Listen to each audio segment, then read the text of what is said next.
Hey there, and welcome to Solid Horror Reviews. I'm Solid Zaku, and today I'll be reviewing Stephen King's Cat's Eye.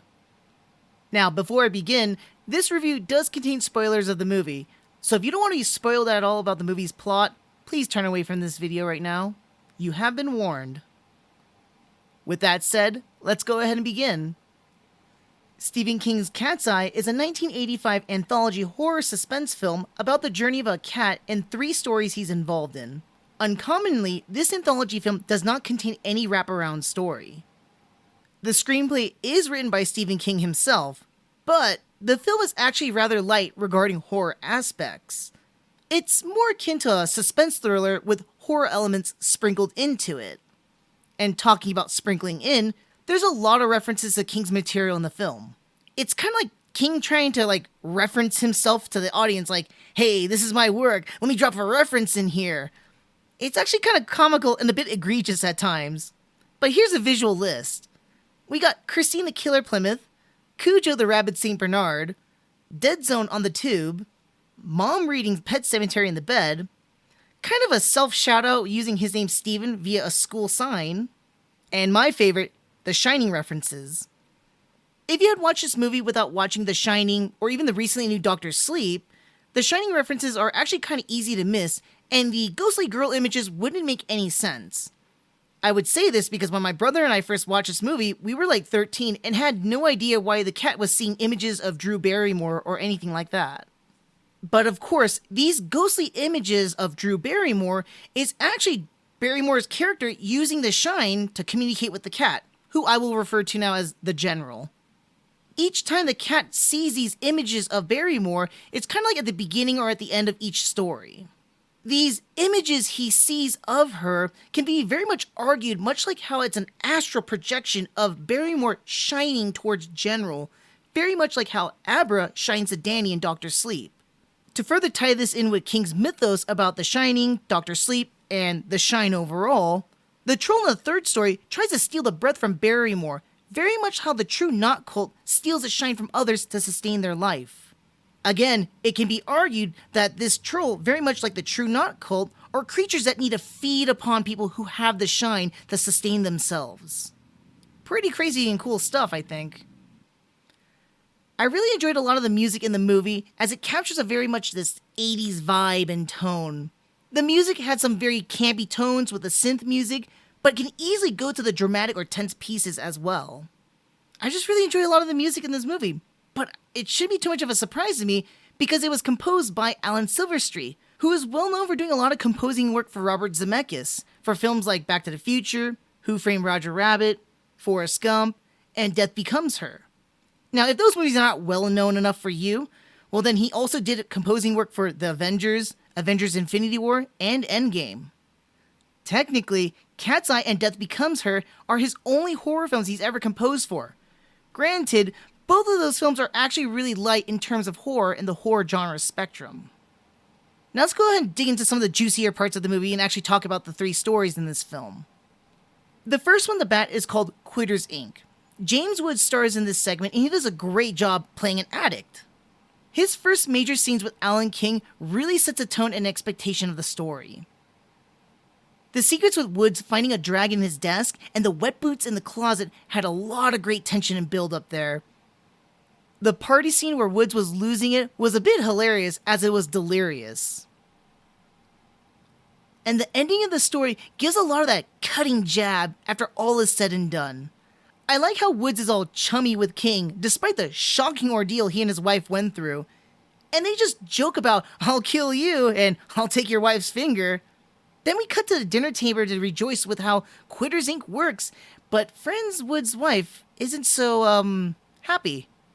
And there, we get the last stinger at the end of this story. Though the ending was actually kind of fast compared to the whole entire story, it did a great job delivering this little last jab to the viewers. There were some funny moments I do want to point out in this story though, like King doing his best to smash and rage against the smokes on his desk, but none of them really get, smashed. A+ for effort though. And there was this one really, really bad ADR of the guy going after the General when he escapes. The Oh, fiddly sticks. me pausing the movie, and I actually did a double take. I rewound that like twice and just had to re-listen and re-watch that. Like, was it necessary? And that ADR was just awful. But at the same time, it was like completely out of nowhere and pretty funny. Now, for the second story, it's known as The Ledge. In my opinion, this story and the last story are actually pretty tied together. Kind of like how in Tales in the Dark Side, the movie, the last two stories tied in for like best story the entire movie for me.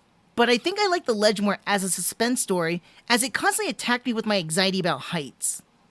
There's a lot of vertigo scenes and shots that can make anyone with the fear of heights get pretty nervous watching them. And a lot of that tight editing and quick cuts really gives you that real nervous feeling about being up there on that ledge with Robert Hayes.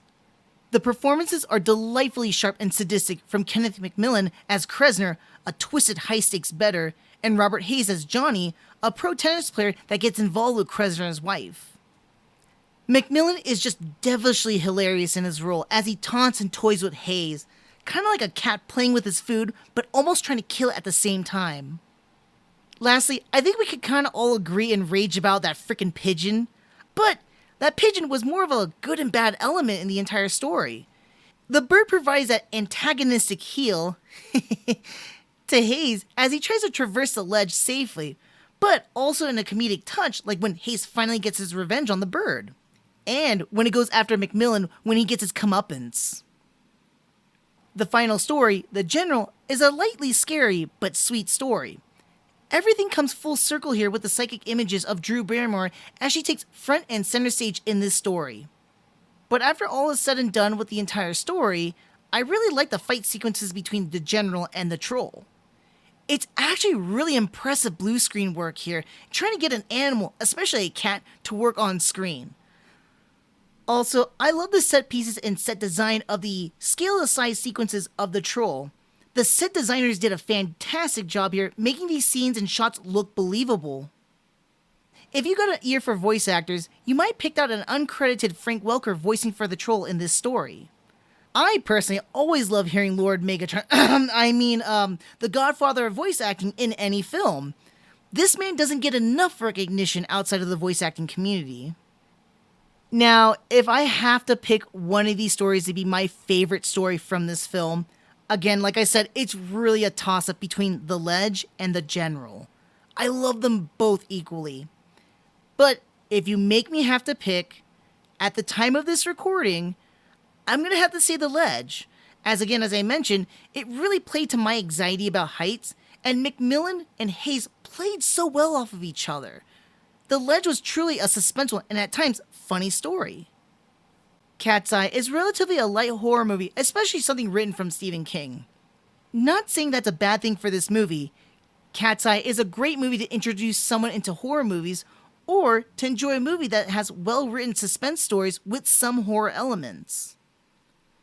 Cat's Eye falls far from ever being high in the echelons of horror movies, but the movie lands on its feet perfectly with these three suspenseful stories from Stephen King. Cat's Eye gets a solid 3 out of 5. And that's my thoughts on Stephen King's Cat's Eye. But tell me, what do you think about my opinion or your thoughts on this movie? Leave a comment down below. If you enjoyed this video, please like and share it, and of course subscribe to my channel. Make sure to click the bell button to get updates whenever I release new reviews or videos. Thanks again for watching this episode of Solid Horror Reviews, and until the next review, see you next time. Oh, fiddly sticks.